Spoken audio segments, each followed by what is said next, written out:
نبی مکرم شفیع معظم صلی اللہ تعالی علیہ وسلم آپ نے ارشاد فرمایا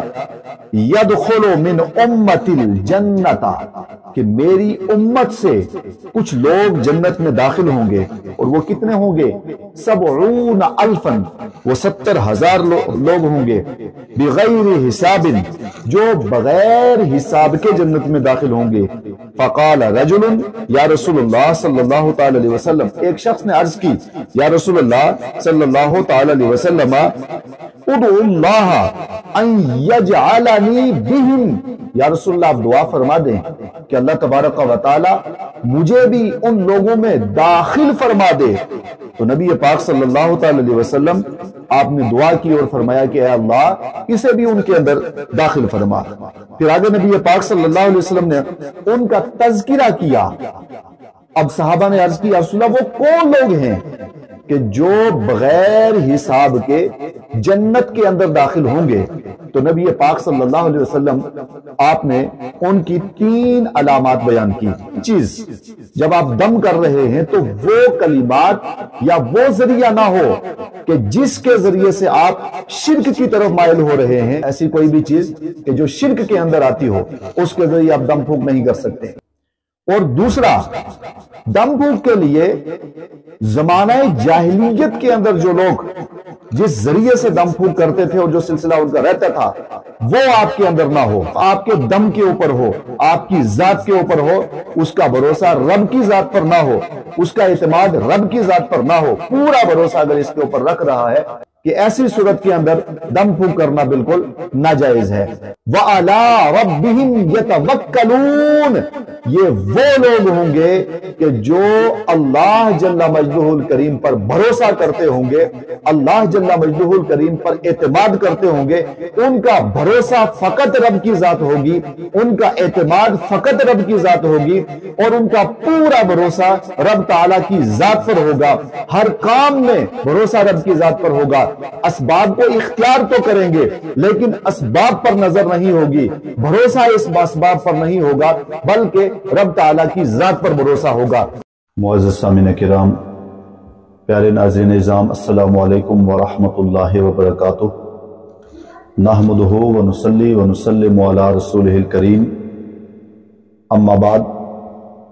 فاعوذ باللہ من الشیطان الرجیم، بسم اللہ الرحمن الرحیم۔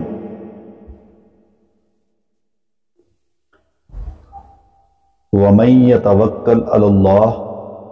فَهُوَ حَسْبُهُ۔ آمنت باللہ، صدق اللہ مولانا العظیم۔ الحمدللہ تعالی، اللہ جل مجدہ الکریم کا شکر و احسان ہے کہ اس کی توفیق سے اور اس کے کرم سے اور اس کی مدد سے آج ہم درس حدیث کی 3ری نشست کے اندر موجود ہیں۔ آج کے اس درس کے اندر ہم آپ کی بارگاہ میں اللہ جل مجدہ الکریم کی ذات پر بھروسہ کرنا، توکل کرنا، اس کی فضیلت اور عظمت کیا ہے، اور اسی کے تعلق سے انشاءاللہ آج کا یہ درس رہے گا۔ قرآن کریم میں ہے وَمَن يَتَوَكَّلْ عَلَى اللَّهِ فَهُوَ حَسْبُهُ، کہ جو اللہ جل مجدہ الکریم پر بھروسہ کرتا ہے، توکل کرتا ہے، تو اللہ جل مجدہ الکریم اس کے لیے کافی ہے۔ لفظ توکل اگر دیکھیں گے آپ تو ڈکشنری کے اندر توکل کا معنی ہے بھروسہ کرنا، اعتماد کرنا، اپنے آپ کو کسی کے سپرد کر دینا، کسی کو اپنا وکیل بنا لینا، غرض یہ کہ اپنا کام کسی کے حوالے کر دینا، اپنی عاجزی کا اقرار کرنا، یعنی خود عاجز ہو جانا، اپنی عاجزی کا اقرار کرنا اور کسی پر بھروسہ کرنا، اس کو کہتے ہیں توکل، کہ اپنے آپ کو کسی کے حوالے کر دینا اور خود عاجز ہو جانا۔ تو اب لفظ توکل کا معنی آپ نے سنا کہ اس کا معنی ہے عاجز ہو جانا، کسی کو اپنے آپ کو کسی کے حوالے کر دینا، کسی کو وکیل بنا لینا۔ قرآن کریم میں فرمایا وَمَن يَتَوَکَّلْ عَلَى اللَّهِ، کہ جو اللہ تبارک و تعالی پر توکل کرتا ہے، یعنی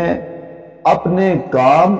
اللہ تبارک و تعالی کے حوالے کر دیتا ہے، اس کے سپرد کر دیتا ہے، اپنے سارے کاموں میں اللہ تبارک و تعالی پر بھروسہ کرتا ہے، اور سارے کاموں میں خود کو نہیں کہتا ہے کہ میں بہت ہوں، بلکہ عاجز بن جاتا ہے اور اپنا سارا سلسلہ اور اپنے سارے کام کاج اللہ تبارک و تعالی کی سپرد کر دیتا ہے، اس پر توکل کر لیتا ہے، اس پر بھروسہ اور اعتماد رکھتا ہے، اور مکمل اور یقین کامل کے ساتھ جب انسان اللہ جل مجدہ الکریم کی ذات پر بھروسہ کرتا ہے تو اس کے لیے قرآن میں اشارہ کیا کہ جو خدا کے ذات پر بھروسہ کرتے ہیں تو اب ان کے لیے یہ نہیں کہ فلاں اس کا مددگار ہے یا فلاں آئے گا تو اس کا یہ کام بنے گا، نہیں، جب انسان نے اپنا سارا سلسلہ خدا کے حوالے کر دیا تو خود اللہ تعالیٰ نے ارشاد فرمایا فَهُوَ حَسْبُهُ، تو اس کے لیے اللہ تبارک و تعالی کافی ہے۔ لفظ توکل بھی ہے اور لفظ توکل بھی ہے، دونوں کے ساتھ اس کی عبارت موجود ہے۔ بہرحال عربی میں آپ لیں گے تو توکل ہے اور اردو میں لیں گے تو توکل ہے، دونوں کا معنی اور مفہوم ملتا جلتا ہے، کیونکہ اردو میں استعمال کریں گے اور اسی طرح عربی میں لیں گے تو یہ معنی اس کے آئیں گے جو ہم نے آپ کے سامنے ذکر کیے ہیں۔ کسی ذات پر بھروسہ کرنا اور اعتماد کرنا یہ تین طرح کا ہے۔ انسان کا بھروسہ توکل ایک ہے، عام توکل کرنا، عام لوگوں کا توکل، اور عام لوگوں کا توکل یہ ہے کہ اسباب پر نظر رکھنا اور خدا کی ذات پر بھروسہ رکھنا، یعنی بھروسہ تو اس کو خدا کی ذات پر ہے لیکن اس کی ساری نظر اسباب پر بھی ہے۔ مثلا ادھر خدا کی ذات پہ اس کو بھروسہ ہے مگر دوسرے سے کوئی چیز طلب کر رہا ہے، خدا پر بھروسہ ہے مگر بیمار ہو گیا تو اس کے لیے دوائی بھی استعمال کر رہا ہے، تو دوائی کو وہ مکمل اسباب سمجھتا ہے کہ نہیں یہ دوائی ہی مجھے ٹھیک کر سکتی ہے، یہ دوا ہی مجھے ٹھیک کر سکتی ہے۔ خدا کی ذات پر بھروسہ ہے لیکن پوری نظر اسباب پر ہے،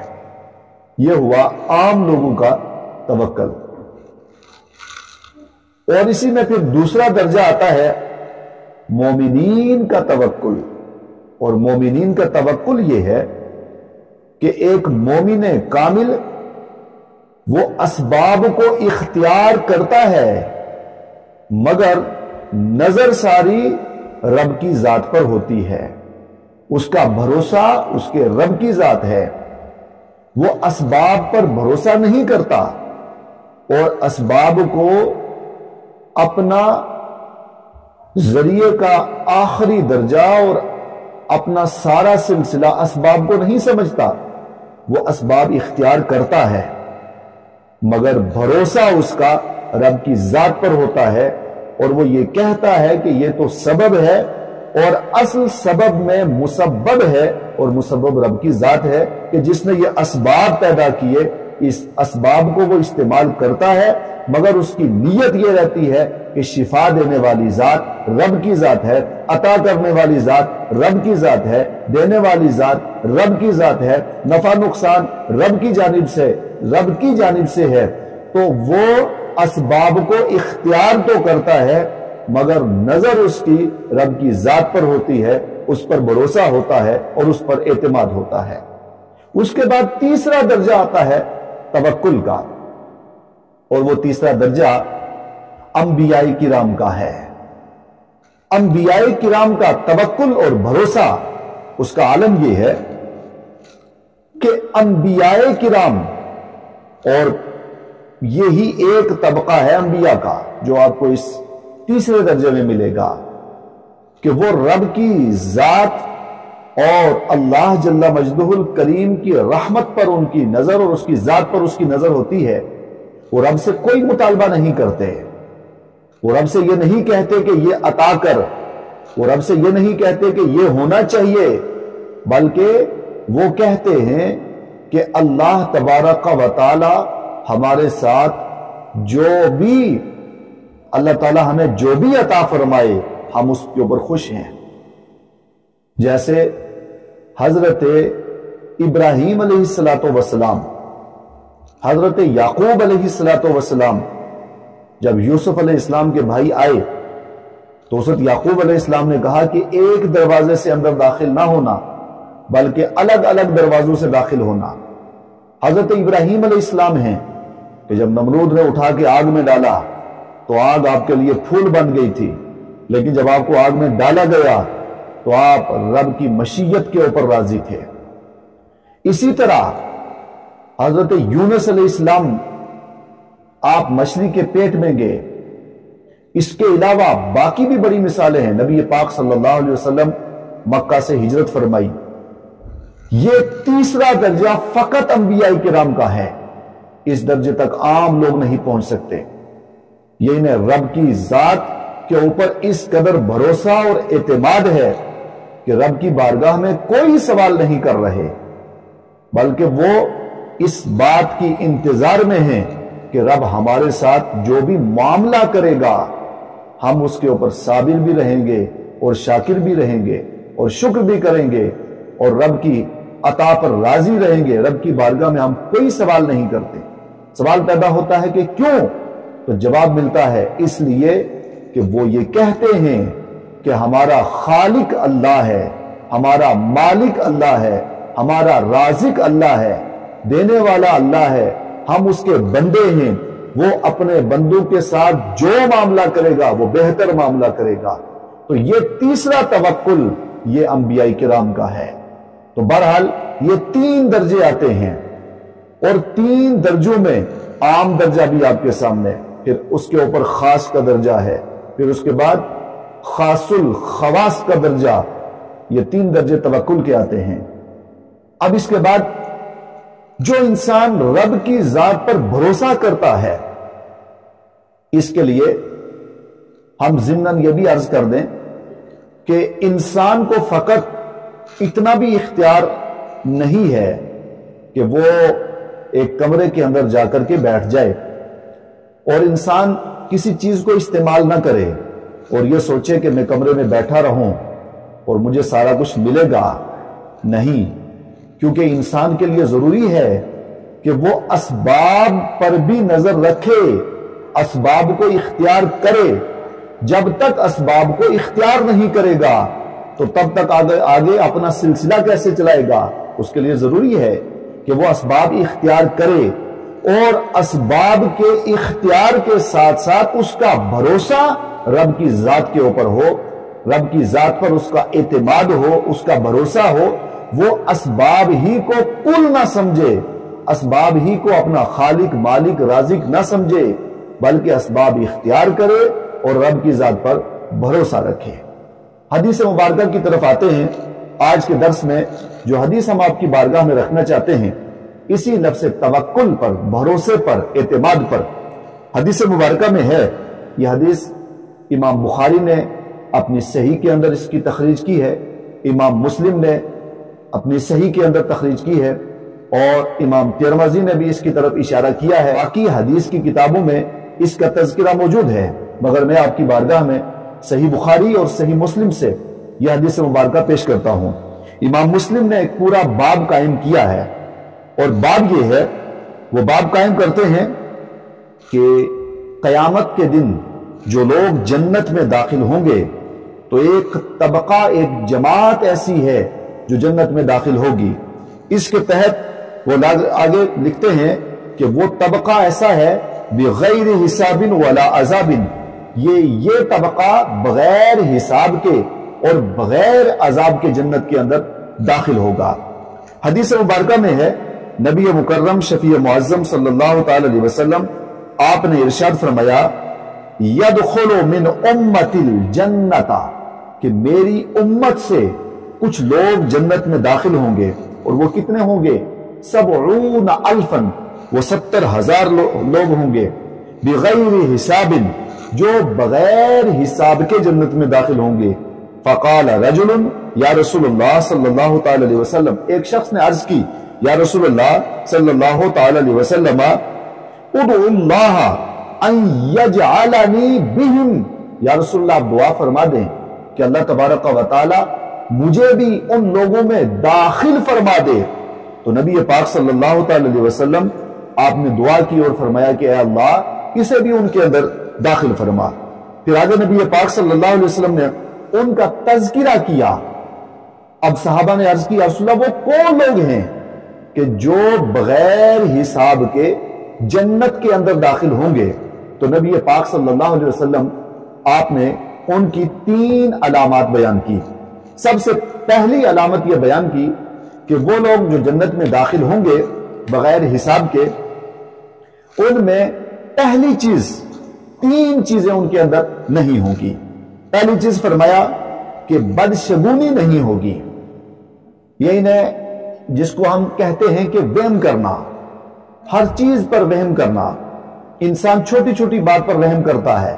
اپنے اندر وہم پیدا کر لیتا ہے، جس کی مثال جیسے انسان کہتا ہے مجھے فلاں نے جادو کر دیا، فلاں کی نظر لگ گئی، فلاں نے یہ کر دیا،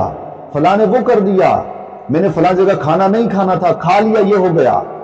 میں نے کھانا کھا لیا یہ ہو گیا، نہیں کھایا یہ ہو گیا، جسے ہم وہم کہتے ہیں۔ معاشرے کے اندر اکثر سوسائٹی کے اندر یہ پایا جاتا ہے، وہم کرنا۔ تو فرمایا کہ یہ طبقہ اور یہ جماعت جو 70,000 لوگ ہوں گے بغیر حساب کے جنت میں جانے والے، پہلی چیز ان کے اندر وہم نہیں ہوگا۔ اور دوسری چیز آگے آقا کریم نے ارشاد فرمایا کہ دوسری ان کی علامت یہ ہے کہ یہ داغ لگا کر کے علاج نہیں کروائیں گے۔ داغ لگا کر کے علاج کروانے کا مطلب یہ ہے کہ جیسے ابھی کوئی بیماری آپ کو لگی نہیں، مگر آپ بیماری سے پہلے اپنا علاج کروا رہے ہیں،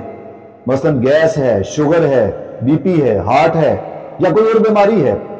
تو وہ بیماری ابھی انسان کو تو نہیں لگی، مگر بیماری سے پہلے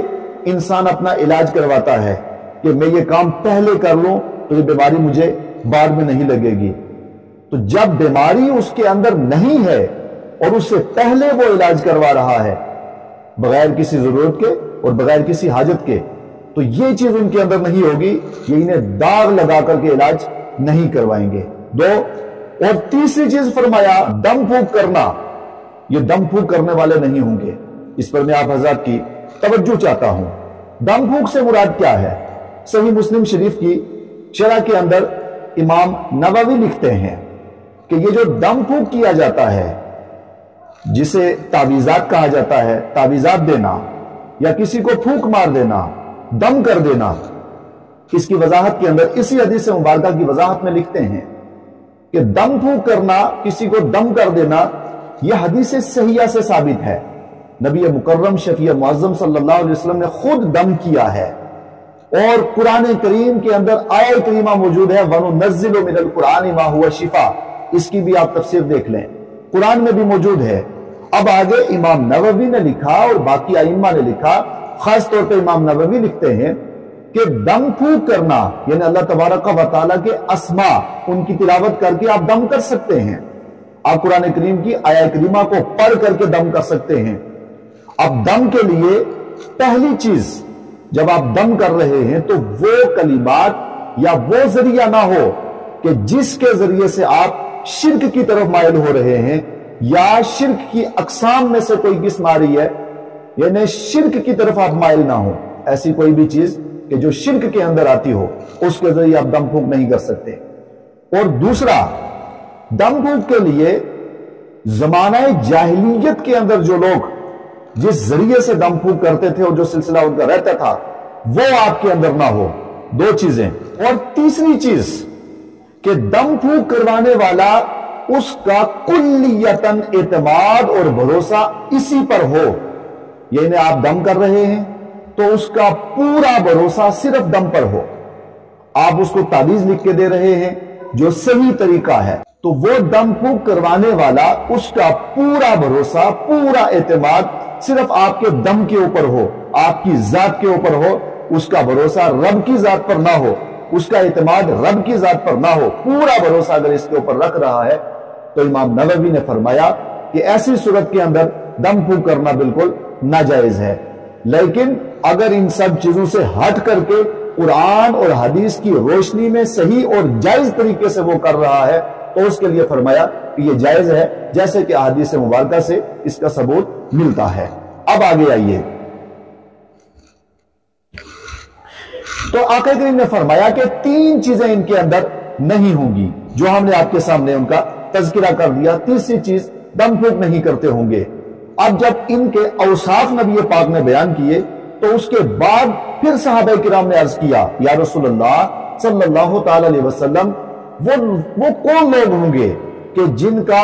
یہ سلسلہ بھی ہوگا، ان کے اندر یہ چیزیں بھی نہیں ہوں گی اور اس طریقے سے وہ جنت میں بھی داخل ہوں گے؟ تو نبی پاک صلی اللہ علیہ وسلم آپ نے فرمایا، صحیح مسلم شریف کے اندر یہ حدیث کئی مرتبہ آئی ہے، سب کا ایک خلاصہ آپ کی بارگاہ میں رکھتا ہوں۔ انہوں نے ارشاد فرمایا،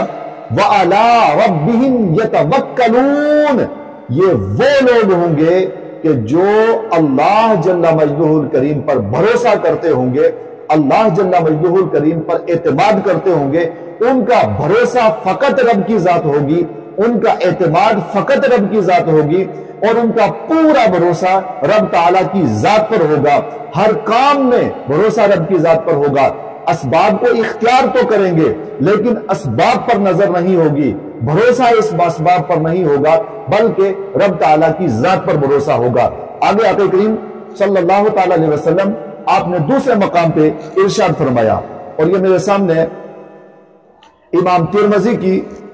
جامع ترمذی شریف ہے، اور امام ترمذی نے لکھا ہے کہ جب انسان ایک بھروسہ کر لیتا ہے تو سوال پیدا ہوتا ہے کہ بھروسے پر ملے گا کیا؟ جب انسان بھروسہ کرے گا، اعتماد کرے گا، مکمل یقین رکھے گا رب تعالیٰ کی ذات پر، تو ہوگا کیا؟ حدیث مبارکہ میں ہے، نبی مکرم شفیع معظم صلی اللہ علیہ وسلم نے ارشاد فرمایا کہ جب ایک انسان اللہ تبارک و تعالیٰ پر بھروسہ کرتا ہے، اور وہ بھروسہ اور وہ اعتماد کہ جو بھروسہ اور اعتماد کرنے کا حق ہے، کما حق ہو، رب تعالیٰ کی ذات پر بھروسہ کرتا ہے، تو آقا کریم صلی اللہ علیہ وسلم آپ نے ارشاد فرمایا کہ اللہ تبارک و تعالیٰ اسے رزق عطا فرماتا ہے، اور اس قدر عطا فرماتا ہے کہ مثال دی کہ جیسے ایک پرندہ ہے، وہ اپنے گھونسلے کے اندر رہتا ہے، صبح کے وقت اپنے گھونسلے سے نکلتا ہے اور پورے دن وہ زمین کے اندر گشت کرتا ہے، شام کو واپس پلٹ کر کے آتا ہے، حال یہ ہوتا ہے کہ اس کا پیٹ بھرا ہوا ہوتا ہے، یعنی وہ بھوکا واپس نہیں آتا، وہ پیاسا واپس نہیں آتا، وہ ایک دم سہراب ہو کر کے واپس آتا ہے۔ وہی مثال ہے جب ایک انسان مکمل اپنا اعتماد، اپنا بھروسہ، اپنا یقین رب تعالیٰ کی ذات پر کرتا ہے تو اللہ تبارک و تعالیٰ بے حساب اسے رزق عطا فرما دیتا ہے، اور اللہ تبارک و تعالیٰ اسے اپنی بارگاہ سے اس قدر فیضیاب کر دیتا ہے کہ اسے کوئی کمی اور کوئی اس کو شکوہ نہیں رہتا، اللہ تبارک و تعالیٰ اسے بے شمار عطا کرتا ہے۔ ختم کرتے ہوئے رسالہ قشیریہ کے اندر علامہ ابو القاسم القشیری وہ نقل کرتے ہیں حضرت سہل کا بیان کہ انسان کا بھروسہ کیسا ہونا چاہیے، انسان کا اعتماد کیسا ہونا چاہیے، تو فرمایا کہ توکل کہتے ہیں، بھروسہ کہتے ہیں، اعتماد کسے کہتے ہیں؟ تو فرمایا کہ اعتماد اور بھروسہ اور توکل یہ ہے کہ انسان کسی سے نہ مانگے، اور آگے فرماتے ہیں کہ کسی چیز کو نہ روکے، اور آگے فرماتے ہیں کہ اپنے پاس